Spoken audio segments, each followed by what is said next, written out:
আসসালামু আলাইকুম গাইস, কি অবস্থা, কেমন আছেন? তা আবারও বরাবরের মতন আরেকটি ভিডিও নিয়ে সাউথ আফ্রিকা থেকে আমি যুক্ত হয়ে গেলাম আমার ইউটিউব চ্যানেলে।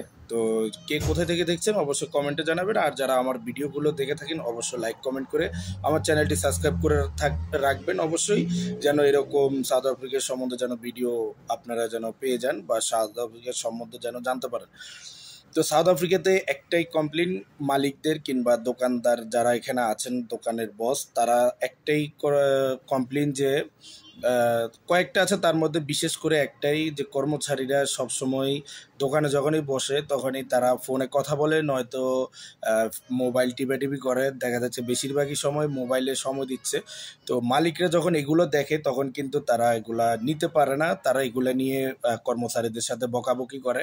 তখন কর্মচারীরা মন মানসিকতা খারাপ হয়ে যায়, তখন দেখা যাচ্ছে এক সময় দেখা যাচ্ছে চাকরি বাকরি ছেড়ে দেওয়ার চিন্তা ভাবনা করে, কিংবা দেখা যাচ্ছে যে কত এক আর দুই আর বেড়ে যায়।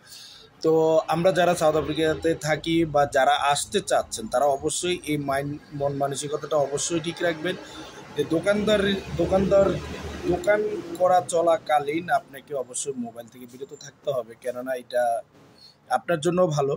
কোন সময় কোন ক্রাইম হয়ে যায় বা কোন বিপদ এসে যায় আপনি নিজেও বলতে পারবেন না।